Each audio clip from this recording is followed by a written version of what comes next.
Japan Sinks 2020 is a brand new Netflix series which focuses on an apocalyptic event occurring in the year 2020. What a crazy and hypothetical thing to imagine, right?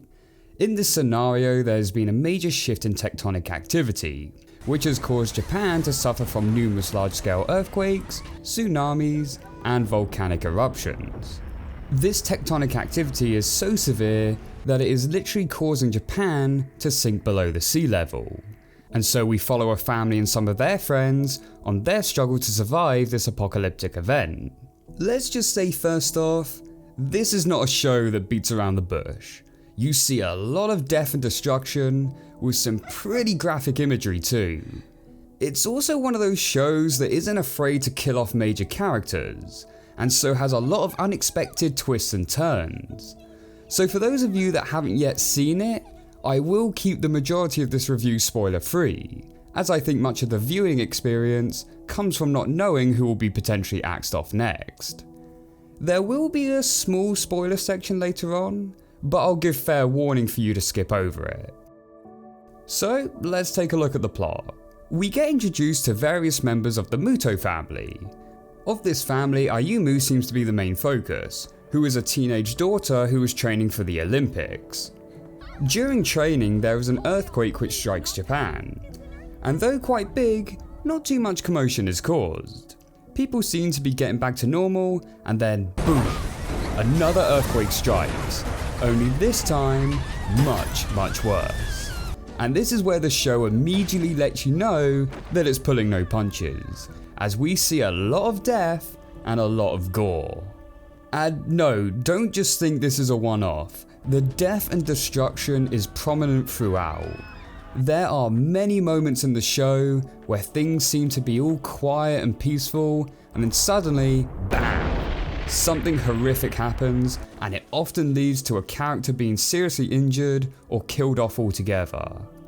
Like, in one instance, and this is still spoiler free, our characters are walking through some woodland, and one of them runs off to go pee behind a tree, and suddenly they just drop dead due to a gas leak. And that's it. They're gone. So it quickly demonstrates that no one in this show is safe, and I really like that mode of storytelling, as it keeps things much more intense throughout. It actually kind of reminds me of the Animals of Farthing Wood, where a group of characters are journeying to seek safety, and a bunch of them are killed off throughout. And it's because of this threat of death, every hazard they encounter feels so much more threatening. But of course, it's not just the natural hazards they have to be wary of, but people too. What I liked about this series is that it had a very realistic approach, at least to begin with. Because we are focused solely on the Muto family, we the audience are subject to the same information they receive. And so when we see them debating the issues of potential fake news from external sources, and when they need to decide whether to head east with the crowd or west on their own, we get to ponder that decision-making process with them. I also like the little moments we see throughout, such as when Ayumu sees an old couple sat by the road, she offers them some of their only water. The old couple, however, don't just sip the water, but end up taking the whole bottle. And Ayumu is left wondering whether she had done the right thing, offering it to them in the first place. That's where I think this series is at its strongest, putting you into the thought process of our characters and making you question if you would have made the same decision. However, as the plot develops, our characters end up in a different setting, and things start to get a bit more surreal. We also start seeing scenes that don't involve our main characters, and so we now have more information than they do, which I kind of think ruins the more grounded and realistic feel that we got from the start.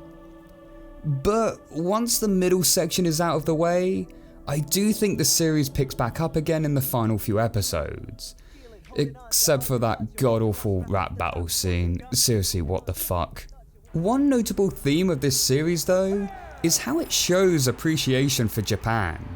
All of its natural beauty and landscapes, along with having national pride and appreciating its cultural traditions.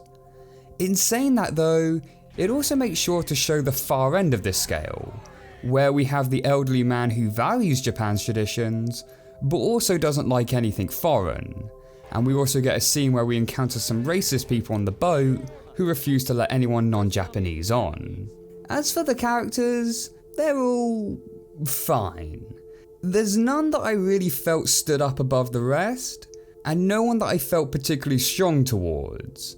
The only character I really didn't like is the English guy they picked up en route, Daniel. I think he's meant to be the comic relief type of character, but most of the time, he comes across as unfunny and just plain annoying. Plus in the English dub, they give him this really dopey English accent, which I just absolutely loathe. It's the person you want to see the most! I'm sorry. It's actually me, it's just Daniel. Fuck off, Daniel. As for the animation, well, I'm a bit mixed on it. I'll start with the good points.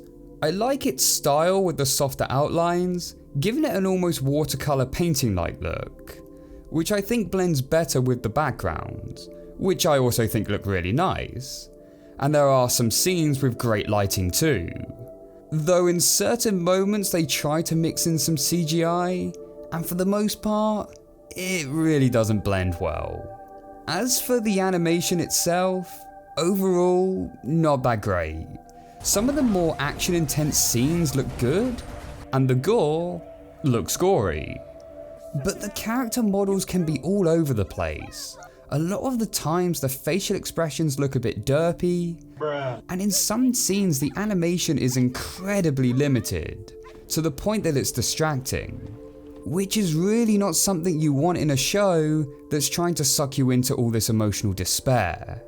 The music, however, I think really carries the series. Whereas I think the animation can distract you at times, the music really manages to suck you in.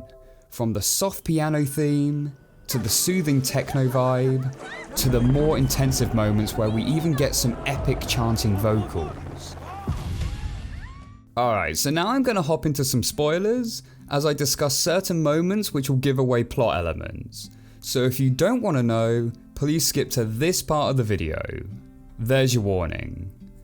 As I mentioned earlier, I didn't really like the whole side plot with the utopia for episodes 4 to 6. Unlike the first few episodes, it went into a much more unrealistic feel, as we had the lead woman who can actually talk to the dead people, and a weird childlike prophet. I thought there was going to be some dark twist, like it was an evil cult who sacrificed people to appease a vengeful god. Kind of like in Watership Down where they think they found a safe refuge, but it turns out to have a dark twist. Here though, the refuge actually turns out to be legit, and the only reason they leave is because an earthquake destroys it. It really did just feel like filler material, and could honestly have been left out altogether. But at least we got this golden moment. Thank you! It's a miracle. Man, I felt bad for laughing, but honestly, I thought that was hilarious. Then there was some other far-fetched moments, such as when Ayumu and her brother had been drifting alone in episode 8. I thought it had gotten to the point where these were going to be the only two left, and the whole episode did make it feel very endgame. But then, out of the blue, the mother turns up with Kaga, even though they had been drifting out to sea for days. And then even more bullshit was the next episode when Kite just rolls up in a fucking military vehicle. Considering how other deaths were so quick and sudden earlier on, the fact that all these people survived just felt very plot armor like. But in saying that, the mother's death we got after was very well done. So credit where credit's due for that. Oh, and finally, I want to talk a bit more about that really awkward rap battle scene from episode 9. Like, it just felt so out of place having all of our characters suddenly breaking into rap like that. The whole scene was just major cringe. I thought the show had done a pretty good job at showing the balance between loving and hating Japan, but here they're just saying it out loud. It's a little too on the nose. Remember guys, Show, don't tell. So, my final thoughts. Overall, I would say Japan Sinks is a good series. Just not as good as I was hoping. The story is well done, and I love the way it keeps the tension high with the constant threat of danger in the air, and the potential to have any character killed off at any moment. Though I do think it could have had more potential, and did peak in the first few episodes. The middle portion does feel like a bit of filler, but for the majority of the episodes, I would say the pacing is well handled. The imagery of constant death and destruction is very well detailed, but the animation does fall short in places. Though I think the brilliant music will help make up for this. I would say go check out the series if you want to see something a bit darker and more mature. If, however, the thought of watching an apocalyptic setting in 2020 is too close to home, maybe this series won't quite float your boat.